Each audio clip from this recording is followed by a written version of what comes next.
afternoon.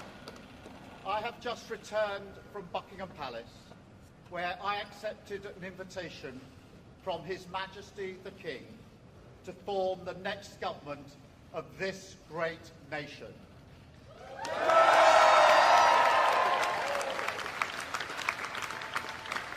I want to thank the outgoing Prime Minister, Rishi Sunak. His achievement as the first British Asian Prime Minister of our country, the extra effort that will have required, should not be underestimated by anyone. And we pay tribute to that today. And we also recognise the dedication and hard work he brought to his leadership. But now our country has voted decisively for change, for national renewal, and a return of politics to public service.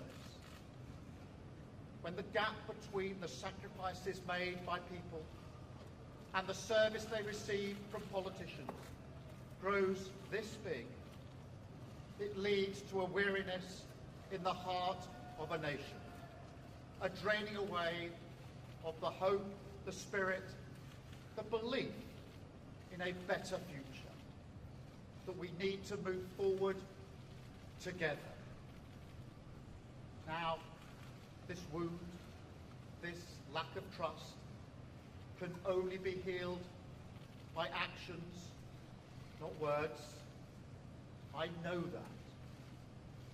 But we can make a start today with the simple acknowledgement that public service is a privilege and that your government should treat every single person in this country with respect. If you voted Labour yesterday, we will carry the responsibility of your trust as we rebuild our country. But whether you voted Labour or not, in fact, especially if you did not, I say to you directly, my government will serve you. Politics can be a force for good. We will show that. We've changed the Labour Party, returned it to service, and that is how we will govern. Country first, party second. Yet, if I'm honest, service is merely a precondition of hope, and it is surely clear to everyone that our country needs a bigger reset, a rediscovery of who we are, because no matter how fierce the storms of history, one of the great strengths of this nation has always been our ability to navigate a way to calmer waters. And yet this depends upon politicians, particularly those who stand for stability and moderation, as I do, recognising when we must change course. For too long now, we've turned a blind eye as millions slid into greater insecurity. Nurses, builders, drivers, carers, people doing the right thing, working harder every day, recognised at moments like this before, yet as soon as the cameras stop rolling, their lives are ignored. I want to say very clearly to those people, not this time. Changing a country is not like flicking a switch. The world is now a more volatile place.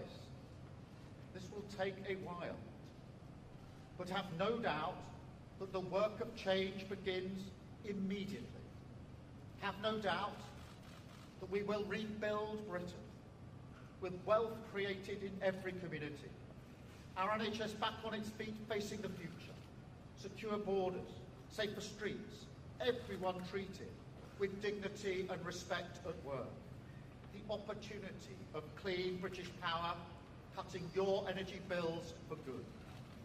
And brick by brick, we will rebuild the infrastructure of opportunity.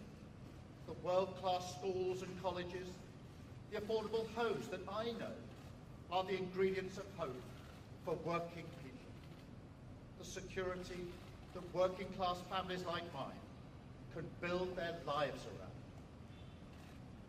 Because if I asked you now whether you believe that Britain will be better for your children, I know too many of you would say no. And so my government will fight every day until you believe again. From now on, you have a government unburdened by doctrine, guided only by the determination to serve your interests, to defy, quietly, those who have written our country off. You have given us a clear mandate, and we will use it to deliver change, to restore service and respect to politics, end the era of noisy performance, tread more lightly on your lives, and unite our country.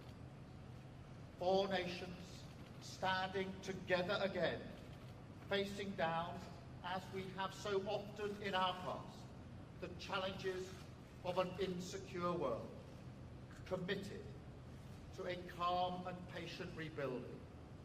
So, with respect and humility, I invite you all to join this government of service in the mission of national renewal.